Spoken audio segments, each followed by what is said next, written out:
आपकी रेलवे की परीक्षाओं में बट्टा से संबंधित प्रश्न जो खतरनाक वाले हैं उसको हम लोग देख लिया जाएगा। तो पहले कुछ कॉन्सेप्ट समझ लिया जाए, फिर उसके बाद से सभी सवाल को देख लिया जाएगा।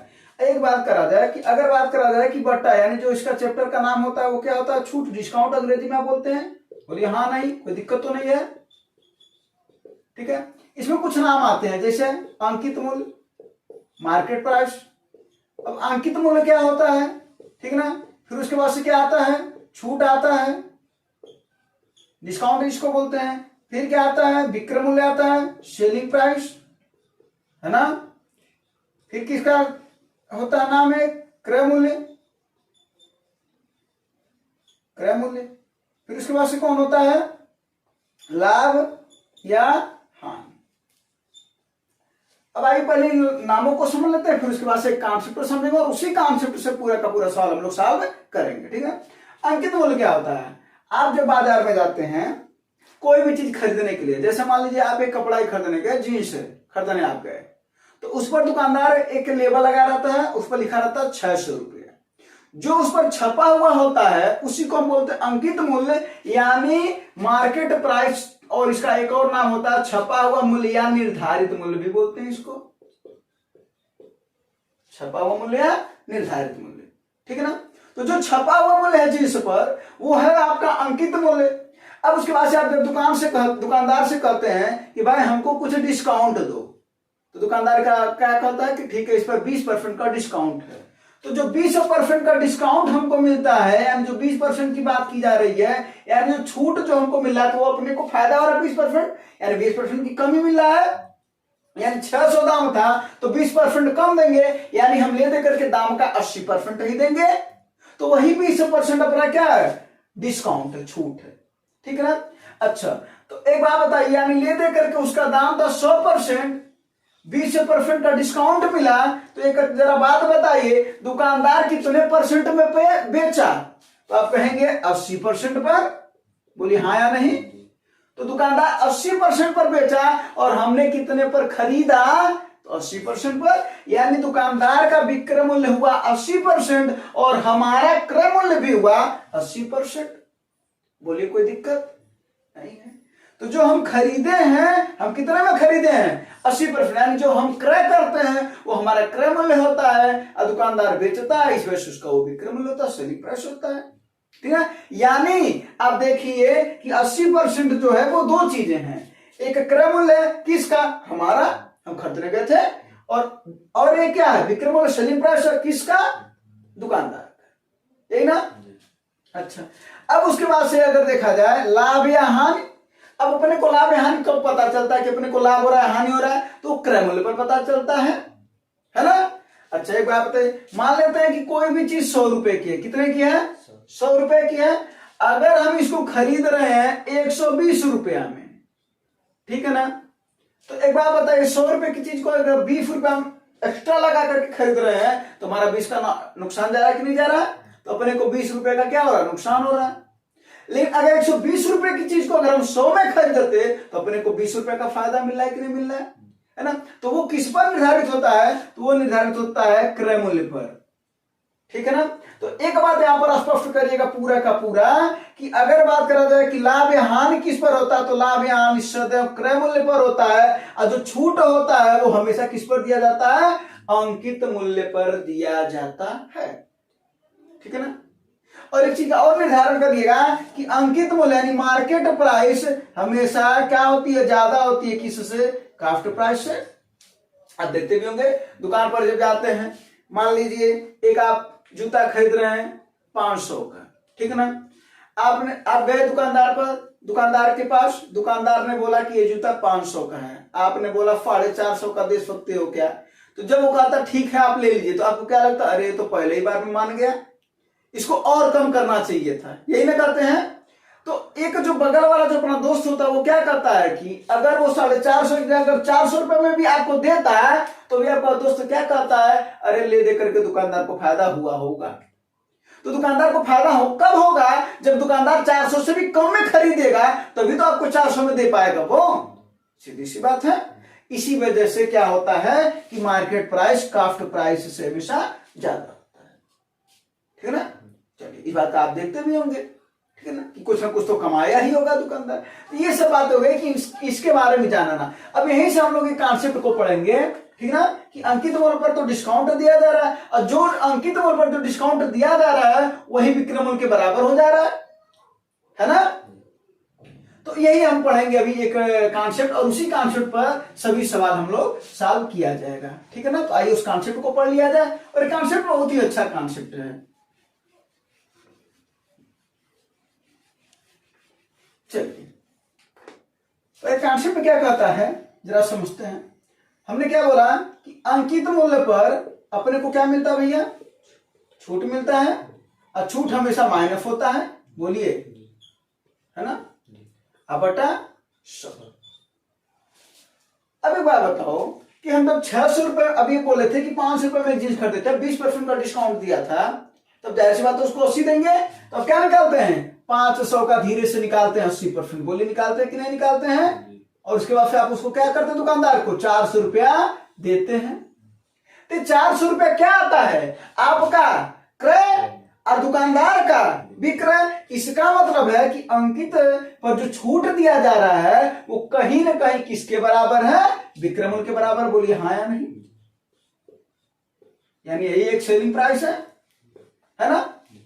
अच्छा, उसके बाद से फिर क्या होता है, क्रय मूल्य यानी कास्ट प्राइस पर क्या होता है, अपने को लाभ होता है या हानि होता है। अगर लाभ होता है तो हम प्लस करते हैं, और हानि होता है तो बटा 100। अच्छा, ये बात बताइए, अब क्रय मूल्य पर जो लाभ या हानि होता है वो किसके बराबर होता है, अभी अभी इसके पहले बताएं किसके बराबर, विक्रय मूल्य के बराबर, है ना। अब एक बात यहां पर समझिए कि अगर ये विक्रय मूल्य है और ये भी एक प्रकार का विक्रय मूल्य है, तो क्या एक कॉन्सेप्ट नहीं तैयार हो गया। कॉन्सेप्ट क्या तैयार हो गया कि विक्रय मूल्य के बराबर है, तो कहीं ना कहीं अंकित गुणे 100 माइनस छूट बटा 100 इसके बराबर होगा या नहीं होगा, होगा या नहीं होगा, होगा ना, बिल्कुल होगा, होना भी चाहिए। तो चलिए, तो यहां से हम लोग कॉन्सेप्ट तैयार कर लेते हैं और इसको लिख लेते हैं, थोड़ा सा इधर लिख लेते हैं, लिख लिया जाए। तो यहां पर हम इसको उठा करके लिख देते हैं, क्या हो जाएगा, ये क्रय गुणे 100 प्लस माइनस लाभ या हानि, प्रॉफिट लॉस, है ना, अपन 100, इसको हटा देते हैं। अब क्लियर हो गए होंगे, हाँ। और ये सब है क्या, ये दोनों सेलिंग प्राइस है ना, तो दोनों के आगे हम लिख देते हैं यहां पर सेलिंग प्राइस। मेरा देखिए 100 से 100 कट गया। अब सवाल शुरू करते हैं, ठीक है ना। अब देखिएगा, इतना बेहतरीन सा कॉन्सेप्ट है ये कि इसी पर जितने भी सवाल है सब के सब सॉल्व हो जाएंगे जो कॉन्सेप्ट वाले हैं।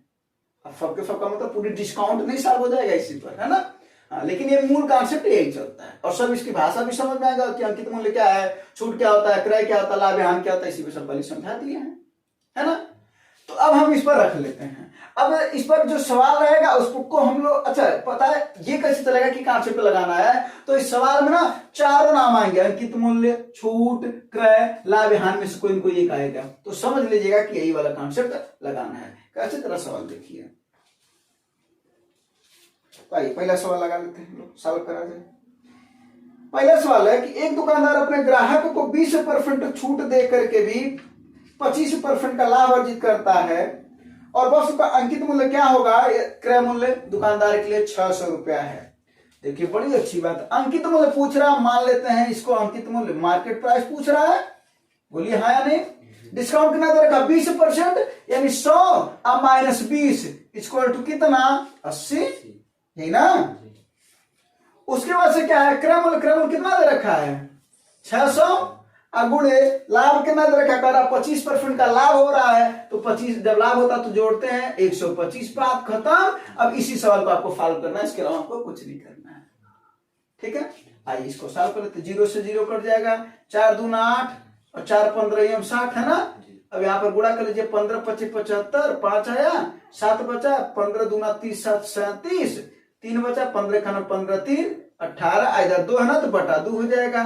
और 2 से इसको काटेंगे तो 2 9 18, 3 6 7 14.5, यानी 937.5 आपका क्या आ गया भैया, मार्केट प्राइस आ गया।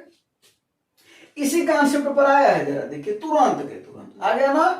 चलिए ठीक है, अब लगाते हैं अगला सवाल। तो जरा अगला सवाल देखिए, ये सवाल समझ में है ना, अगला सवाल देखते हैं, ठीक है ना। अब देखिए अगला सवाल भारी भरकम सा थोड़ा दिख रहा होगा, लेकिन है नहीं, ठीक है। जो कहेगा उसकी भाषा सुना जाएगा। आइए देखते हैं क्या करें। शीला अपने ग्राहक को अंकित मूल्य पर अधिकतम कितने % छूट दे सकती है? डिस्काउंट की बात पूछ रहा है, डी पूछ रहा है, छूट, ठीक है। यदि उसने अपने सामान पर बेचने पर ना लाभ हो रहा ना हानि हो रहा है, यानी जो लाभ और हानि है वो कुछ नहीं हो रहा, अर्थात शून्य हो रहा है, यही ना, ठीक है। करा यदि उसने पहले से क्रय मूल्य 25% ज्यादा अंकित कर रखी हो, इसका मतलब हुआ अंकित मूल्य ज्यादा है ना किससे? क्रय मूल्य से। कितना? 25%। इसका मतलब हुआ अगर हम इसको मान लें 100, तो जाहिर सी बात है अंकित मूल्य कितना हो जाएगा भैया? 125। क्या पूछ रहा है? डिस्काउंट पूछ रहा है, ठीक है, कोई दिक्कत नहीं है। बराबर है तो बराबर फार्मूले में रखेंगे। और क्या हो रहा है? अगर न तो लाभ हो रहा है न तो हानि, अर्थात 0, तो 100, ये तो क्रय 100 है ना, अगुड़े 100 + 0 अर्थात 100 न होगा, 100 + 0 अर्थात 100। इसी को सॉल्व करना है। 25 चौक को 100 और 25 × 5 = 125, अब 5 से इसको काट देंगे, 5 दूना 10, यही ना। क्या हो जाएगा भैया आपका? 100 - डी बराबर 20 चौक को 80, और ये 80 इधर जाएगा तो डी की वैल्यू कितनी हो जाएगी भैया? 20%, अर्थात डिस्काउंट कितना होगा? 20%। जरा देखिए, इतना बड़ा सा सवाल था, कितना आसानी से सवाल इससे आ गया। आ गया कि नहीं आ गया? कोई दिक्कत है क्या? तो अगला सवाल समझ आ जाए, ठीक है ना। चलिए हाँ, अगला सवाल देखिए जरा से। तो जो कहेगा, जिस रूप से कहेगा उसको क्या करेंगे? लगा देंगे, है ना। एक कॉन्सेप्ट बड़े काम का चीज है भाई। चलो अगला सवाल देखते हैं क्या करा। अंकित कीमत पर 40% छूट देने पर भी एक जैकेट 20% लाभ पर 600 रुपया में विक्रय किया जा रहा है, कोई दिक्कत नहीं है। यानी सेलिंग प्राइस दे रखा है। क्या दे रखा है? सेलिंग प्राइस दे रखा है। अच्छा, सेलिंग प्राइस दे रखा है, छूट दे रखा है, अंकित मूल्य ज्ञात कर लेंगे। सेलिंग प्राइस दे रखा है, लाभ या हानि में इसको 1 दे रखा है, क्रय मूल्य भी ज्ञात कर लेंगे। कर लेंगे कि नहीं कर लेंगे? सब कर लेंगे अपना काम। आओ देखते हैं क्या पूछा उसके आगे। यदि अंकित कीमत पर बेचा जाता है, यानी अंकित मूल्य को ही सेलिंग प्राइस बना दिया जा रहा है बाद में। हो सकता है, मान लेते हैं कि हम दुकान में हम गए और 1000 रुपया उस पर प्रिंट किए हैं। कई दुकान ऐसे होते हैं, क्या कहता है कि जितना लिखा है उतना आपको पूरा का पूरा देना पड़ेगा, कहते ना फिक्स दाम, है ना, एक दाम। तो वही वाली बात कर रहा है इसमें कि अंकित मूल्य को सेलिंग प्राइस बना दिया गया है। कर आप बताओ लाभ या हानि क्या होगा? बहुत ही आसानी से लगा लेंगे। सबसे पहले जरा देखो, सेलिंग प्राइस का ये कॉन्सेप्ट चल रहा है। सेलिंग प्राइस दे रखा है, कितना दे रखा है सेलिंग प्राइस? 600 रुपया, कोई दिक्कत नहीं है। मार्केट प्राइस जरा धीरे से ज्ञात कर लिया जाए। डिस्काउंट कितना दे रहा भाई? ये फार्मूला लगा लिया जाए इन दोनों को, है ना। डिस्काउंट कितना दे रखा है? 40%। तो 100 - 40 बटा 100। इसी को सॉल्व करेंगे तो 100 - 40 कितना होता है? 60। और 60 से कितनी बार में कट जाएगा? 10 बार में। और इधर आ जाएगा तो कितना हो जाएगा? 1000। यानी मार्केट प्राइस कितना आ गया? और एक इसी में एक चीज और बोला है कि मार्केट प्राइस ही अब क्या है? सेलिंग प्राइस है। इसी को ना बोला है, तो मार्केट प्राइस ही सेलिंग प्राइस है। यानी नया में क्या बात कर रहा है कि नया जो सेलिंग प्राइस अपना वो 1000 है। ये बातें तो समझ में भाई, तो सवाल कर रहा है। चलो ये बात तो हो गया। अब देखो, क्या यही सेलिंग प्राइस इसके भी तो बराबर है फार्मूले के? तो सेलिंग प्राइस है कितना? 600 रुपए, ही ना। अब बराबर क्रय मूल्य यानी सीपी, कितने का फायदा हो रहा है, नुकसान हो रहा है? क्या हो रहा है? 20% का लाभ हो रहा है। तो 100 अब 20 लाभ हो रहा है, तो 20 प्लस ना हो जाएगा 120 बटा 100। कोई दिक्कत? 0 से 0 कटा, 12 × 5 = 60, यानी कितना हो जाएगा? ये 500 हो गया। क्या? सीपी। अब जरा देखो एक बात, क्रय मूल्य है 500, सेलिंग प्राइस है 1000, कितने का फायदा हो रहा है? 500 रुपए का। लाभ कितने का हो रहा है? 500 रुपए में कोई सामान खरीद रहे हो आप, 1000 में बेच रहे हो, 500 रुपए का सीधा सीधा फायदा है। कितने पर? क्रय मूल्य पर ना फायदा नुकसान निकालते हैं। अब परसेंटेज निकालते हैं तो गुणे धीरे से 100 कर देते हैं, यही आ जाता है प्रतिशत लाभ। इससे कट जाएगा कितने परसेंट का फायदा हो रहा है भैया? 100% का। हो रहा है कि नहीं हो रहा है? देखिए जरा आसान से कितने तरीके, आसान तरीके से लगा लिए ना। चलो ठीक है, तो अब अगला फल को देख लेते हैं, है ना।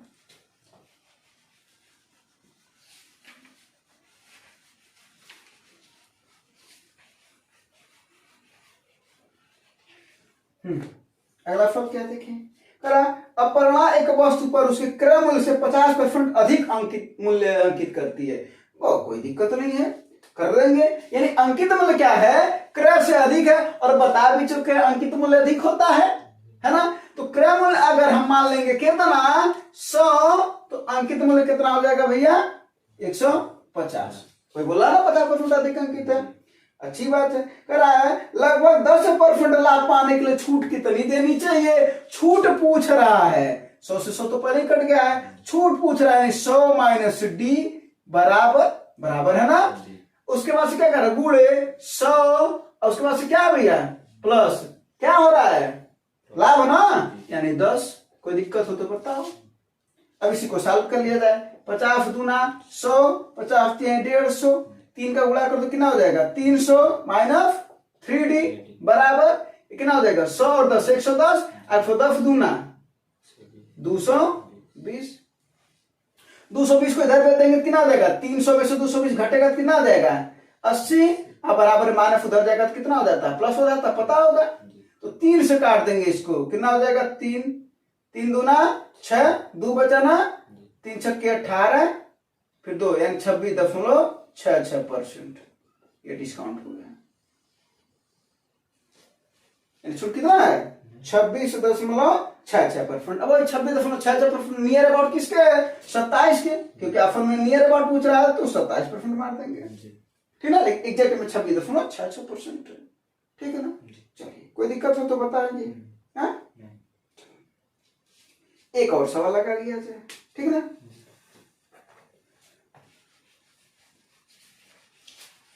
उसके बाद से एक सवाल दे देंगे कि आप लोगों को समझ में आया नहीं आया, और उसका आंसर आप सभी को बताने हैं, ठीक है ना। कह रहा है एक व्यापारी ने एक वस्तु पर 50% अधिक मूल्य अंकित किया, फिर कर लेंगे वही, है ना। बाद में उसे 20% की छूट दी, तो बताओ व्यापारी को कितना लाभ मिला। अब एक बार बताओ, अगर क्रय मूल्य 100 मानेंगे तो कह रहा 50% अधिक अंकित किया तो कितना हो जाएगा? 150, यही ना। अगुड़े कितना क्या कर रहा है? 20% की छूट दिया है ना, तो क्या कर देंगे? 100 माइनस 20 बराबर क्या कर रहा है? कितना लाभ या हानि होगा, तो प्लस x कर लेंगे। भाई 100 प्लस लाभ पता करना, x कर लेते हैं, सॉल्व कर लेते हैं, कितना हो जाएगा? 50 दूना 100, और 50 150, यही ना। और 100 में से 20 जाए 80, तो 8 त्रिक का 24, 240 बराबर कितना हो जाएगा? 200, आप प्लस 2 का गुणा कर देंगे तो 2x हो जाएगा। ये इधर आएगा तो कितना हो जाएगा भैया? 40, है ना। 40 बराबर 2x, 2 से इसको काट देंगे तो कितना आ जाएगा भैया? 20% x की वैल्यू, और x है क्या? लाभ है, यही ना। बस ये हो गया इसका एक और तरीका। इस सवाल को अगर चाहिए तो हम बता देते हैं, जरा वो तरीका क्या है जरा देखिए। अगर क्या 50% अधिक अंकित कर, ध्यान से सुनिएगा, 50% अधिक अंकित करे, ये शब्द यूज करे अधिक, और इसके साथ यूज करे छूट। अगर अधिक और छूट दोनों साथ में यूज कर रहा है तो आप कॉन्सेप्ट लगा लीजिएगा प्रतिशत परिवर्तन का, a plus B plus A B by 100। अधिक यूज करेगा तो इसको प्लस लिखेंगे, छूट की बात करेगा तो माइनस करेंगे, सवाल को लगा लेंगे धीरे से। 50% अधिक है, इसको प्लस 50 हो जाएगा, और क्या है 20% का कितना है? छूट। हम 20% कितना, तो माइनस 20, अब प्लस से माइनस का गुणा कितना हो जाएगा? माइनस 50 गुणे 20 बटा 100। इसी को साथ में 50 में 20 30, है ना। 0 0 0 0 कट जाएगा, 5 दूना 10, माइनस 10 हो जाएगा तो कितना आएगा भैया? 20%। जरा देखिए एक और तरीका इस सवाल को लगाने का, लेकिन कब लगा सकते हैं? अधिक और छूट। इसको पहले वाले फॉल पर नहीं लगा सकते हैं, उसमें अधिक और लाभ दोनों दे रखा था, उस पर न लगाएगा, गलती हो जाएगा, ठीक है। अधिक और छूट जब बात करेगा तब इस पर लगाइएगा, ठीक ना। कोई दिक्कत वाली बात नहीं। अब ये लास्ट सवाल है, इसको हम दे देते हैं आप सभी को लगाने के लिए। सिंपल सा सवाल है, धीरे से लगा करके इसका आंसर बता दीजिएगा, ठीक है ना। चीजें समझ में आएगा तो जरूर बताएगा, फिर इसी तरीके का कॉन्सेप्ट ला करके आपको समझाया जाए ताकि आपको जो प्रॉब्लम है वो प्रॉब्लम ना रह जाए। तो उम्मीद है चीजें आपको समझ में आया होगा। धन्यवाद, जय हिंद।